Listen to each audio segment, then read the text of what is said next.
Do you believe that sterling silver won't tarnish, or that gemstones that are lab grown or synthetic are always fake, or perhaps that more carats is better, or that sterling silver won't stain your skin, or that a torch will explode in your hands if you start using it? Well, there are many misconceptions and the things I believed in, and I was today years old when I found out that they are untrue or just a bit different than what we believe in. And today I want to share them with you, and maybe we will learn something together. So if you're interested in finding out more about these misconceptions, keep watching. Okay, so let's start with the torch and the fact that it will absolutely explode in your hand when you start using it, and that it's dangerous. This is something I believed in when I first started making jewelry, but I think regardless if you make jewelry or not, this might also interest some of you that want to start using a torch in the kitchen. It's very simple to use, and no, it will not explode in your hand. I know where this misconception might come from, or this fear perhaps, because it's a container, pressurized, you're using gas, and obviously you're dealing with fire here. But most of these torches are very safe to use, unless obviously they are faulty, but that really doesn't really happen, and not to the extent where it would explode. But you can prepare, you can learn how to use it first, then get some protective equipment, have a fire extinguisher ready, and honestly, it's very straightforward. You fill it up over here, and then every torch is a little bit different, but most of the time they have very simple system over here. You just turn it on. It's on. Nothing happened, as you can see, and you just turn it off. Few buttons here and there, and it's very simple and very safe. So I know it can be intimidating when you're starting out especially, but there's nothing to be scared of.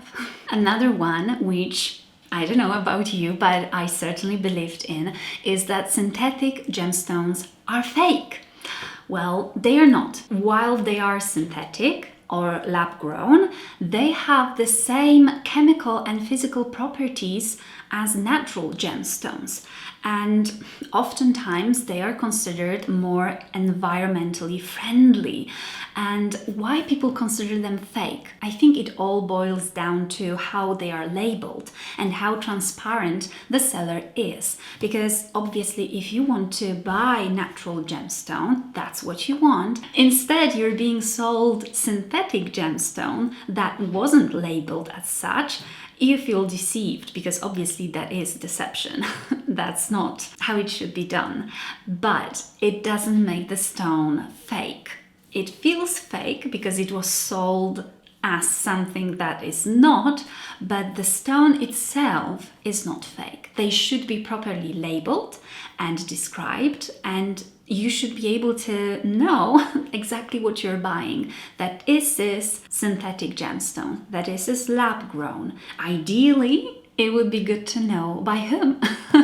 But yeah, at least know that it's synthetic, and then you can make an informed decision. But overall, yes, synthetic gemstones are not fake. If they are glass or plastic, well, that's a different story, obviously. Oh, yeah, or resin, because I've seen a trend where so many people were trying to replicate gemstones using resin and sell them as real deal, like real crystals. That's fake. More carats mean better. Well, that's not exactly true. In gemstones, especially diamonds, carat weight is often seen as the sole indicator of value. However, factors like cut, color, and clarity are equally important in determining a gemstone's beauty and worth. So I wouldn't only look at carats when searching for valuable gemstones and jewelry with gemstones. Especially clarity, I would say, is often more important, and rarity of the stone. I've seen some beautiful gemstones that were very rare and very unique, and to be honest, someone might consider them less worthy than a diamond, for example. But to be honest, even their rarity was making them so much more special, and therefore could also make them more expensive. Oh, this is the one I had no idea about. There's this misconception that a zircon and cubic zirconia are the same. They are not. Cubic zirconia is man-made and zircon is a natural stone. And honestly, it is confusing because their names are so similar, but yeah, they're not the same. There are two completely different materials. Many people believe that sterling silver is tarnish resistant, but actually, it can tarnish due to its alloy composition. It has those base metals, usually copper. It can absolutely tarnish, especially if you expose it to conditions like moisture. So if you wear your jewelry, silver jewelry, all the time, if you bathe in it, if you take a shower, if you keep your jewelry in the bathroom, or if you apply any beauty products like moisturizer, hairsprays, perfume, on when your jewelry is already on you. So yeah, silver will absolutely tarnish, and there are very simple ways to clean it. Just use polishing cloths or a solution where you put hot water and baking soda together and you dip your silver in there. Just clean it regularly. Even just soapy water and a soft cloth should be enough. And make sure to keep your pieces away from moisture, away from bathroom, and store them in a safe and dry containers. Another one about silver is also that it won't ever mark your body, that it won't stain your skin. But combined with the previous point, it will if it gets tarnished, because when it rubs against your skin, the tarnish will transfer onto your skin and it may mark it. So it doesn't necessarily mean that your jewelry is fake, that the materials are not silver, that it's some other metal. No, it may mean that your jewelry tarnished and this just transferred onto your skin. So if you want to make sure that your jewelry isn't fake, if you believe it to be silver, clean it properly and then try to wear it and see if it's still gonna mark your skin. But most of the time it is due to tarnish and there's nothing to worry about. And another one is that men are predominantly goldsmiths and jewelry makers. The belief that goldsmithing and silversmithing are predominantly male professions is an outdated stereotype. Honestly, historically, these fields were male dominated due to social norms and restricted access for women. However, the modern landscape has significantly changed. Today, women are increasingly prominent and influential in these crafts, benefiting from greater access to education and training, challenging traditional gender stereotypes. The industry is definitely much more balanced now, and I believe that more women are trying this profession and testing their creativity. Like, the times changed, honestly. There's nothing else to add. And it's just enough to look online. So many wonderful female creators and jewelers. So I think that believing that it's mostly men's profession is a thing of the past now. And this is the one that I asked Jarek because I was curious what kind of misconceptions he might have. And he said that it would be this one, not because he believes women cannot do it or are not doing it, but he said that he definitely grew up in this kind of belief that you would most likely see a man if you visited a jeweler's workshop because of reasons like it's not unfounded. But I'm very glad to see that the times are changing and there's so many female creators in this field who are equally skilled and amazing. So I love it. Another one which Honestly, I've heard many times online, or some people say it, is that handmade jewelry is flawed, that handmade jewelry is somehow less than the jewelry that you can purchase in the shop.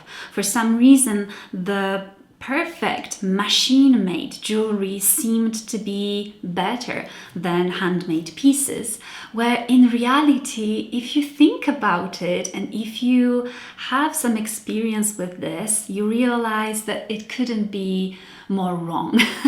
Handmade jewelry is produced by artisans with their own hands, and yes, when you have a beginner, this jewelry may not look very professional. It may have a lot of flaws, it may not be finished to the highest standard. So yeah, we can use that as a disclaimer. But let's talk about properly finished jewelry by skilled artisans. In these cases, I think this jewelry is much more valuable, and little imperfections due to the process, creative process, are what make this jewelry even more special and unique and one of a kind. And oftentimes, I don't know about you, but I'm very particular about pieces that I buy when I'm in the shops. Sometimes I even laugh at myself because I can go overboard. Before I pick something, I will search for absolutely perfect unit. Whatever that may be. Could be a bowl, a plate, or a pair of earrings. And sometimes I do spend a lot of time browsing and trying to find a perfect piece, because each one, even though they were machine made, they feel unfinished. They feel like there's something wrong with every one of them. And before I'm able to find that perfect pair or that perfect ring, I sometimes realize, you know what? This shouldn't be like that, because even if I am able to find the one that looks how it's supposed to, then there's those 10 pieces that's just are not good. And obviously they are cheaper than handmade, but that's where I just don't understand where this notion comes from, that handmade is somehow less valuable, less special, less professional. Some of you might have this experience if you sell at markets and people come over to your stall and critique your jewelry or critique any craft pieces that you sell and make. And sometimes there are those comments that, oh, I could get it at Target cheaper. And it's like, to this person, clearly your product doesn't have any value, that the price is the only thing that they look at. And if they see higher price, they don't even consider why it's priced higher than products at Target or any other shop, right? Well, the difference is massive. This is handmade and this is machine produced. Oh, don't get me even started on the materials used. And ethics and fair trade, obviously. But yeah, for some reason, handmade stuff believed to be less than. I don't know why, but it's definitely a misconception that needs to end. This one is definitely for jewelry makers. A misconception that's, oh, I'm just doing this for a moment. I will solder it very quickly. I will be sewing just for a minute. I don't need a mask. Oh, baby, you do. Trust me. Honestly, it adds up. And I did believe that in the past, when I was just very quickly doing a very quick soldering job or just sewing, I, for some reason, thought that I don't need a mask. That's not true, because headache, feeling funny with my airways here, and when I blew my nose, I could see little particles on the tissue after sewing. That really shook me. It shook me. I've realized that any amount, even if it's a very small, still gets into your body, and you should protect yourself always. Even if you don't use this mask every time, because I don't use that one for sewing, but I always have this one on when I'm sewing. When I'm making jewelry, I always wear it. Honestly, protect yourself. It's not worth it. You don't want to get sick, and sometimes it might be too late if you neglect it for too long. So protect yourself, protect your body and your health, and be safe. Use a mask. I think that's all misconceptions that I have for you today. I do have more. I started a second list, so if you enjoyed this video, let me know. I will gather some more, and you could also share them in the comments, and I would also love to include them in the next video. I think this is a very interesting subject because there's so many that we believe on a daily basis that might not be true. So I found it very interesting, and it was so weird today to film a video. I was procrastinating because I was on a short hiatus. I did have a short break, several weeks, and I'm sorry, it wasn't planned.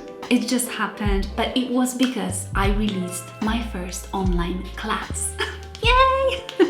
It's my first online course in which you can learn how to make my little silver flowers that I make my earrings and add it to my jewelry.